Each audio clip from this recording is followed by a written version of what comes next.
আজকে সোনার বাংলাদেশে আলোচনা হচ্ছে নবুয়তের পক্ষে কাদিয়ানীদেরকে অমুসলিম ঘোষণা করতে হবে।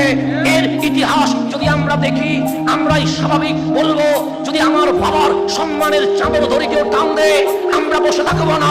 আমার মায়ের শাড়ির আঁচল ধরে যদি কেউ টান দেয় আমরা সহ্য করতে পারবো না। কামলিওয়ালা নবীর ইজ্জতের চাদর হচ্ছে খাতমে নবুয়ত। এই খাতমে নবুয়তকে যারা অস্বীকার করবে সেই সব নিকৃষ্ট কাদিয়ানীদেরকে আমরা কখনো মুসলমান স্বীকৃতি দিতে পারবো না।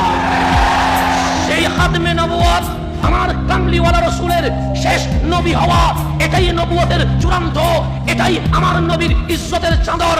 সর্বপ্রথম এক কাদিয়ান নামক ছোট্ট শহরে মির্জা গোলাম কাদিয়ানী নামক এক ব্যক্তির যখন জন্ম হয়েছে, সে সর্বপ্রথম নিজেকে মুজাদ্দিদ দাবি করেছে, ইসলামী সংস্কারক।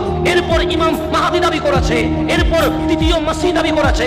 শেষ দিকে যখন নবী হিসেবে দাবি করে খাতমে নবুয়তকে অস্বীকার করেছে, সর্বপ্রথম কলমের আন্দোলন, মাঠের আন্দোলন যিনি প্রতিষ্ঠিত করেছেন উনি আপনার ইমাম, আমার ইমাম, ইমাম আহলে সুন্নাত, ইমাম আহমদ রেদা ফাজিলে বেরলভী। যখন কাদিয়ানী মতবাদ শুরু হয়েছে, সর্বপ্রথম 1905-6 সালে মক্কা মদিনা সফরকালে আমার আলা হযরত হুসামুল হারামাইন গ্রন্থ প্রণয়ন করেন, যেখানে 33 জন আলেম আরবের যারা কুফরি ফতোয়াতে স্বাক্ষর করেছেন। উপমহাদেশের 268 জন আলেম সেখানে স্বাক্ষর করেছে।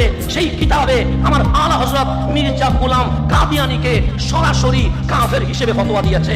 এরপর যদি আপনি দেখেন আমার আলা হযরত এই একটা কিতাবের মধ্যে ফতোয়া দিয়ে কলম বন্ধ করে দেন নাই। আমার আলা হযরত আসু ওয়াল ইকাব আলা মাসিহিল কাজ্জাব 1320 হিজরিতে কাদিয়ানীর বিরুদ্ধে কিতাব লিখেছেন। এরপর যদি আপনি দেখেন আমার আলা হযরত তাহরুদ্দায়ান আলা মুরতাদ্দিন বিকাদিয়ান, এই কিতাবটা 1323 হিজরিতে আমার আলা হযরত কিতাব লিখেছেন।